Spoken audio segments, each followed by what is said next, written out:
orang Arab itu kalau mau pergi itu tayamun maupun tasyaum. Jadi kalau burung di obano kurungannya kok terbang ke kanan, maka perginya mubarok baik. Tapi kalau digerakkan burungnya terbang ke kiri, maka pergi ini buruk. Nabi melarang itu. Nabi melarang umat Islam punya penyakit tatoyur. Tatoyur itu apa? Menggantungkan nasib dengan toirun, burung. Nah, Jawa kan cecek. Misalnya cecek ceblok. Wah, alamat elek rasido lunga. Padahal sing mesti kan ceceke hati-hati, sing mesti nganti. Lunga ana cecek ceblok gak sido jare alamat apes. Padahal cecek tiba sing mesti kan siji gak hati-hati. Nomor loro iso wae dekne latihan jumping. Lah Rasulullah tuh melarang itu. Makanya terus ngendikan la tuharrikut tayra min makin nadiha.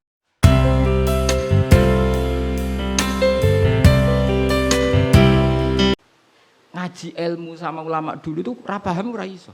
Wong dites. Imam Syafi'i itu ngaji Imam Malik itu dites. Maca muwatta dhisik, disinaoni sik lagi ngaji Imam Malik. Terus cek dites. Sufyan Ats-Tsauri nate ngetes Imam Syafi'i ngene. Cara kowe mesti gagal. Tes-tesane ngeten. Ada Sufyan Ats-Tsauri, ada Sufyan bin Uyainah. Ini ulama-ulama seniornya Imam Syafi'i. Ya Syafi'i nak nyeluk ya jangkar karena lebih senior. Ma maknal hadis la tuharrikut tayra utawa atiron la tuharriku at-tayra min wakanatiha. Sebagian riwayat min makin natiha. Manuk iku aja mbok obahno sangka kurungane. Ya, manuk itu jangan gerakkan. Jadi sangkar burung itu jangan kamu gerakkan saat ada burungnya. Tapi posisi pintu terbuka. Karena Imam Syafi'i itu orang alim. Dites, oh maknanya begini. Orang Arab itu kalau mau pergi itu tayamun maupun tasyaum. Jadi kalau burung di obano kurungannya kok terbang ke kanan, maka perginya mubarok baik. Tapi kalau digerakkan burungnya terbang ke kiri, maka pergi ini buruk. Nabi melarang itu. Nabi melarang umat Islam punya penyakit tatoyur. Tatoyur itu apa? Menggantungkan nasib dengan toirun, burung. Makanya di surat Yasin apa? Innama toirukum ma'akum. Jadi apa? Paham lagi ya? Jadi orang Arab itu apa? Cara wong Jawa itu apa? Adu nasib, mengundi nasib. Kalau orang Arab pakainya apa? Burung. Nah, wong Jawa kan cecek. Misalnya cecek ceblok. Wah, alamat elek rasido lunga. Padahal sing mesti kan ceceke hati-hati, sing mesti nganti. Tapi wong Jawa nafsire kan cecek ceblok, itu berarti celaka ya. Sing celaka ceceke ta wong sing ngape lunga. Tapi cara wong Jawa ora ya. Ngape lunga ana cecek ceblok gak sido jare alamat apes. Padahal cecek tiba sing mesti kan siji gak hati-hati. Nomor loro iso wae dekne latihan jumping. Ane latihan uji apa? Uji nyali. Nah itu Imam Syafi'i itu paham betul. Adatul Arab itu kalau mau pergi itu menggerakkan sangkar burung yang ada burungnya. Kemudian kalau terbang kanan alamat baik, kalau kiri alamat buruk. Lah Rasulullah itu melarang itu. Makanya terus ngendikan la tuharrikut tayra min makin nadiha. Akhirnya terus kata Sufyan bin Uyainah, ya Aba Abdillah qad analaka antuftiya, kamu sekarang berhak fatwa karena sudah alim. Cara sing ditakoki kowe, aja geman ya manuk mbok obah-obahno. Kurang penggawean tas pundi. Karena uteke wis ora sambung. Ya cung aja geman manuk ning kurungan mbok obah-obahno. Mesti jawab sampean, kurang penggawean tapi kok manuk apa? Tapi Imam Syafi'i tahu betul maknanya adalah apa? Rasulullah tidak ingin orang menggantungkan nasib dengan pergerakan burung. Dan itu adatnya orang Arab dulu-dulu. Makanya no inna tatoyarna. Jadi tatoyur itu maknanya apa? Menggantungkan nasib dengan melihat arah terbangnya apa? Burung. Mulane diarani toir. Toir itu dari kata toirun, apa? Burung yang terbang. Pun kalau terus nanya. Jadi kalau sampean tanya kenapa ini dipelajari Khadori, Safari, Laili, Nahari, Saifi, Sitai dengan otoritas seperti itu maka kemungkinan ulama salah itu kecil karena detail. Jadi misalnya gini, Rasulullah itu suka dahar daging. Ya sudah, kita tafsirkan hanya ada momen di mana Rasulullah itu suka dahar daging. Rasulullah itu sering lapar. Ya maksudnya ada momen yang Nabi itu milih lapar. Rasulullah itu suka dahar. Ya ada momen yang Nabi itu suka dahar. Tanpa itu nanti makna hadis itu kacau semua. Apa? Kacau semua. Karena makna hadis itu otoritasnya itu terserah kita. Maksudnya terserah kita gimana? Misalnya begini. Awas rungokno, awas sekali salah setengah kafir. Mesti kafir swasta, bukan kafir tenan. Ndak coba misalnya begini, enggak ini saya bedai. Wis akang alillah alhamdulillah. Ittaqu waha, kena makna nih coba, ndak jawab saja. Ittaqu wedya sira kabeh. Takutlah sama Allah. Dengan cara apa coba? Wah, aku mbek Allah wedi terus kabeh melayu menghindari Allah. Tapi lafaz yang sama dipakai ittaqun nisa, takutlah sama perempuan, sama istri. Jadi wis takut ora usah dikongkon wis takut. Ada lagi misalnya nyuwun sewu ittaqul hayyah, kamu takutlah ular. Ittaqul faqra, takutlah sama kefikiran. Sama-sama kalimatnya takut, tapi tetap proporsional sesuai makna yang terkait. Ittaqullaha bitaat, takwalah Allah dengan melakukan taat. Justru takwa kepada Allah itu kita harus menuju Allah. Ya saya ulang lagi ya. Takwa kepada Allah itu justru harus menuju Allah. Sehingga monggo mriki, tafadhol mriki. Mboten niki sami. Saudara antum ini. Ya saya ulang lagi ya. Lafaz itu akan proporsional sesuai konteksnya. Dan ini para pendengar harus tahu. Misalnya saya ulang lagi ya. Ittaqullaha, takutlah kepada Allah. Apa artinya kita menghindari Allah? Kalau kamu takut ular, takut perempuan cantik, kena fitnahnya harus menghindar. Kalau takut Allah, kalau menghindar kan malah salah. Makanya di Quran ada ayat gimana? Wa dzannu alla malja'a minallahi illa ilaih. Ada 3 sahabat yang melakukan kesalahan, yaitu takhalluf anil jihad. Beliau terlambat mengikuti perang Tabuk.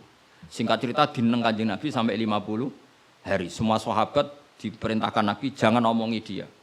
Hujron dineng. Sehingga ketika dineng itu mereka sudah selesai hidupnya. Ini disebut wa alas salasatil ladzina khulifu hatta idza daqat alaihimul ardu bima rahubat wa dhannu saterusnya itu sampai wa dhannu alla malja'a minallah illa ilaihi. Ketika dineng Nabi, dineng sahabat, wah entek uripku. Bareng ngrasa entek uripe terus beliau iktikaf di masjid, bahkan menyancangkan diri, mengikatkan diri di tiang masjid, dan dia berjanji semua hartanya diamalkan, semua hidupnya diibadahkan. Dan dia mengira sudahlah saya tidak bisa lari dari Allah kecuali menuju Allah itu sendiri. Jadi unik kan, takut Allah itu artinya apa? Justru harus mendekat. Kamu takut kiai, semua kiai kita hormati. Kita hormat sama Mbak Arwani, Mbah Mun, hormat sama Mbah Hasyim Asy'ari. Tapi hormat kita, takut kita malah kalau ada kiai ngaji kita mendekat. Tapi kalau takut ular kubra, harus lari. Nah, sama-sama kalimatnya takut. Nah, bayangkan kalau makna di Quran seperti ini tidak oleh ahlinya, betapa salahnya. Sama-sama kalimatnya takut. Nah, tapi dengan banyak pengetahuan yang musalsal ila Rasulillah SAW, kita tahu proporsi ittaqun nisa kayak apa, ittaqullah kayak apa, ittaqul hayyah kayak apa. Cinta juga gitu, cinta kepada Allah kayak apa, cinta kepada Rasul kayak apa, cinta kepada perempuan kayak apa, cinta pada teman kayak apa. Semuanya redaksinya juga hub, mahabbah. Tapi orang akan proporsional. Makanya ulama itu kalau ngendikan lafaz yang sama itu ditafsiri beda-beda. Misalnya gini, yang paling terkenal. Nak kira atau krungu ya kebangetan. Innallaha wa malaikatahu yusholluna 'alan nabi.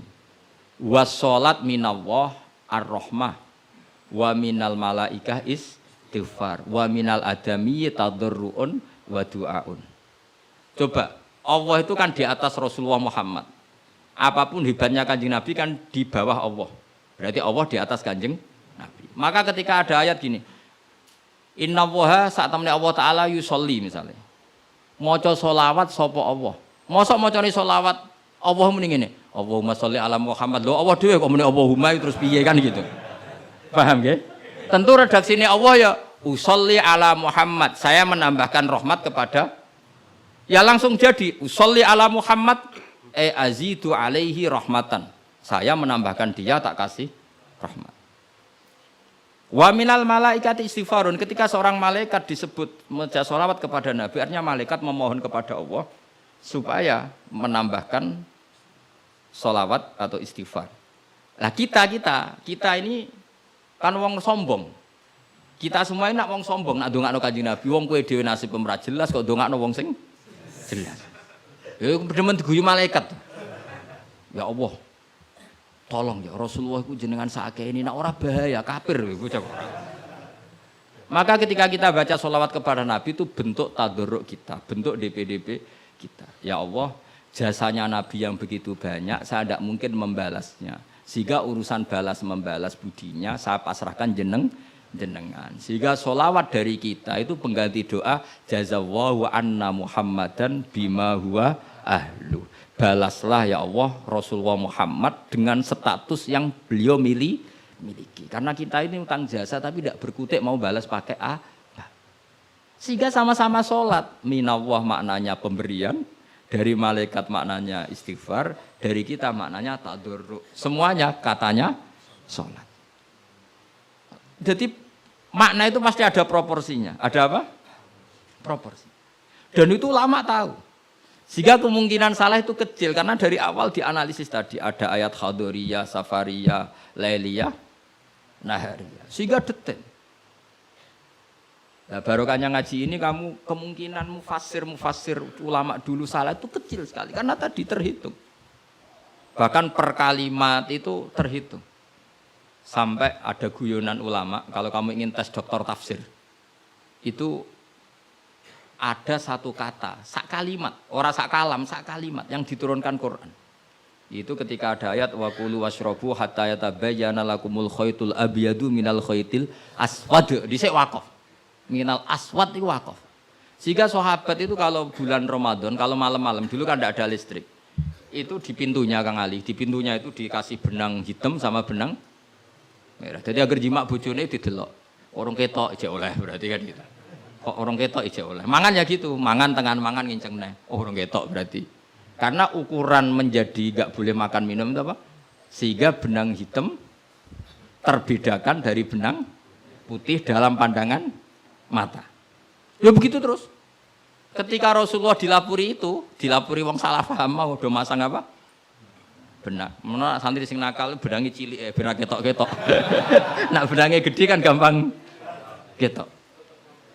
Akhirnya Jibril teko, orang ngono maksudnya umatmu salah paham. Iki aja ana sak kata surung tak turunno minal fajr.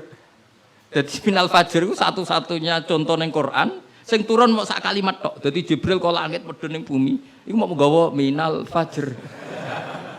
Ya sakake ya kok langit tok bumi mau nggawa apa? Minal fajr. Iku Jibril mau turun apa? Minal fajr. Satu-satunya contoh Quran turun sak kata, sak kalimat, ora kok apa? Sak kalam rak musnad sampai musnad ilah. Saya teruskan malih ya. Jadi kemungkinan para ulama salah itu kecil karena tadi sanadnya musalsal ila Rasulillah sallallahu alaihi wasallam. Sampai ketika ayat itu dibaca Nabi saat di rumah Sayyidah Aisyah, temanya adalah pembebasan Aisyah dari tuduhan apa? Zina, terus peristiwanya sama siapa, tuduhannya siapa, yang menuduh siapa, itu detail sekali. Yang menuduh adalah orang-orang munafik. Terus Sayyidah Aisyah tersiksa karena omongannya si A, si B. Ini detail sekali. Nah, barokahnya detail itu kemungkinan salah itu kecil. Andai kan itu tidak detail, maka orang akan menafsirkan ayat dengan maknal am, dengan lafadz am. Dan itu bahaya. Misalnya lafadz am gini, innal insana lafi khusrin, semua manusia pasti getun. Mosok Rasulullah masuk lafadz innal insana, masa para nabi, para wali masuk innal. Tapi kalau kamu tahu bahasa Arab kan, alil ahdi, al itu untuk makna takrif. Orang tertentu yang kelakuannya tertentu itu lafi khusri. Sehingga proporsional. Apa Makanya ketika ada ayat misalnya gini, wa anni faddaltukum alal alamin.